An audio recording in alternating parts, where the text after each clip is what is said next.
Good afternoon. Good afternoon. In a few moments, I'm going to randomly select one of you from the audience to do something for me. I'm going to invite one of you to come up on the stage, and for about 5 minutes, I want you to share with the audience the biggest challenge that you're facing in your organization today. I want you to think about why that's a problem. I want you to share with us how you've contributed to the problem. And maybe 3 to 5 things that you're doing to solve it. After my talk, I'm going to be at the back and I'm going to ask people for an evaluation of your solutions. Now, as I share this challenge with you, I want you to be aware that I can see you. That as I look around the room, I can tell that some of you are avoiding my glance in hopes that I don't choose you. Perhaps others of you are frantically already making a list of what you're going to say if I invite you up here. Some of you imagine this is probably a pretty good time for a restroom break. And there's going to be some percentage of you that actually want to storm the stage and get me out of here. Some of you, you're not even listening to what I'm saying right now because you're so preoccupied with whether or not I'm going to choose you. And I see you at the back as well. So who do I choose? None of you. You're off the hook. But notice how in a few brief seconds or in a minute, immediately I put you perhaps under pressure. What was that experience like for you as you sat here worried and wondering, is he going to choose me and expose me, bring me onto the stage? In those few seconds, I probably shifted for you from being just this guy that walked on the stage, said good afternoon. For you sitting there thinking, maybe there'll be a good idea and quite curious and open to what I might offer, to immediately shifting to how do I survive this talk? Ever watch a nature show? And on the nature show, they show the lizard, and the lizard pops his head out, and he kind of looks around, right? And he's looking around with one mindset only, which is, how do I survive? He's looking to see, are you food? Or are you going to eat me? Or you don't matter? And often this is the mindset when we're under pressure, which, quite frankly, is a lot of the time, that we take into our organizations and into our workplaces. We don't go to our workplaces with the same openness and curiosity that many of you have here today as we sit and enjoy and listen to TEDx talks.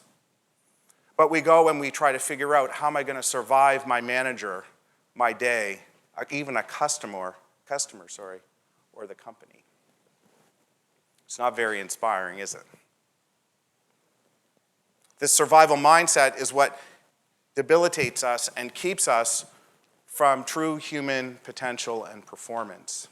It's what keeps us from prosperity as individuals, as leaders, as managers, as partners in relationships, and indeed as organizations as well. Earlier in my career, I worked in the field of pastoral psychology and chaplaincy. And early on, I was working in a clinical residency in a children's hospital as the resident chaplain when I got a call in the wee hours of the morning. And I came into the hospital to find out that there was a family in deep distress and that a physician had literally stuck his head in the door to inform a family that their 4-year-old had a grade 4 inoperable tumor and there was nothing they could do for them. And he left. And so what does a hospital do? You call the person that's supposed to care. You call the chaplain. And we are trained to care. And as I walked into that space and into that room, I had a couple of thoughts. One was my extreme disappointment in the physician. And the other was that he was only doing his job and what he was trained to do. He read a report, he has an obligation to inform the patient, and he shared the information and went on to his next case. But when you walk into that space and you're able to create a space where people can be open, and curious, and you can share with them the most painful and intimate moments of their lives. When you authentically care about them and their worries and their concerns, something transformational happens in that a stranger, a person they don't even know, suddenly becomes a trusted confidant in moments. They have an expectation, in other words, that I care. And when you genuinely care, they experience it and they respond in very profound ways. Following that career, I spent time as an organizational and management consultant and worked as a corporate VP. And so I traveled around from different boardrooms to meetings, to companies, to town halls, and to delivering trainings. And walking in front of groups of people, immediately became aware that as I showed up, there was a hermeneutic of suspicion.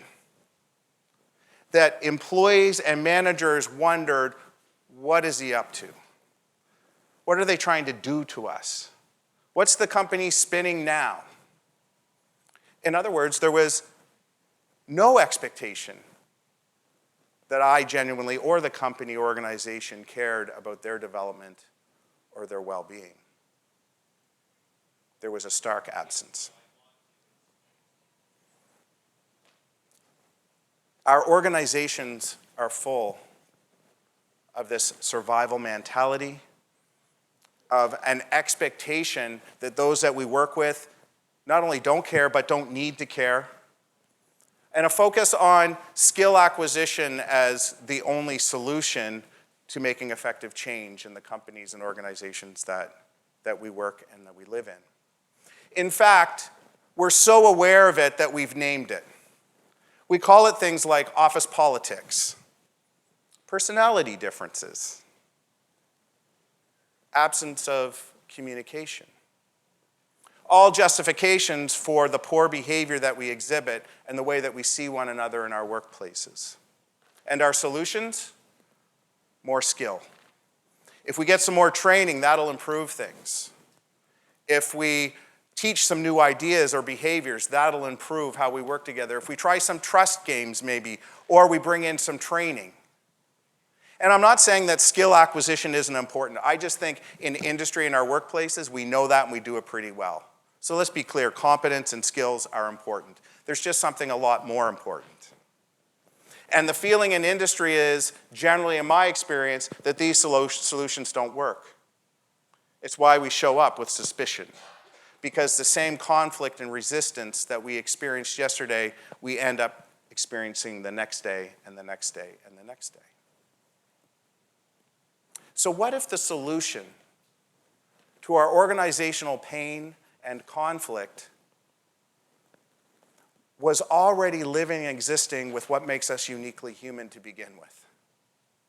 Our ability as human beings to be creative and open, to be curious, to be empathic, to genuinely care about each other as human beings. What if that was the thing that we need to bring into our workplaces to transform them into places that we want to be in and not survive or avoid?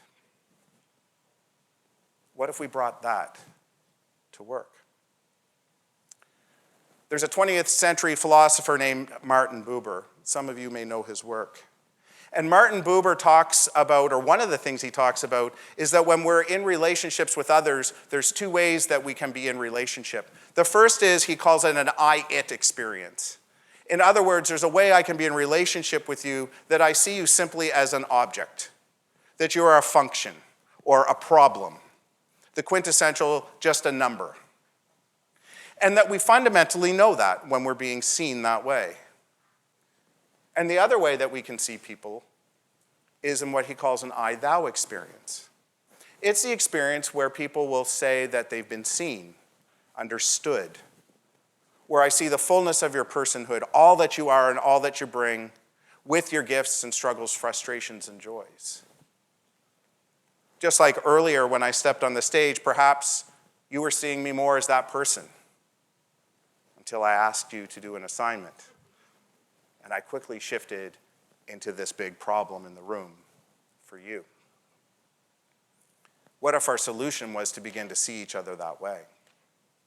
And so how is it that we move from seeing people as an it to a thou, from an object to a person?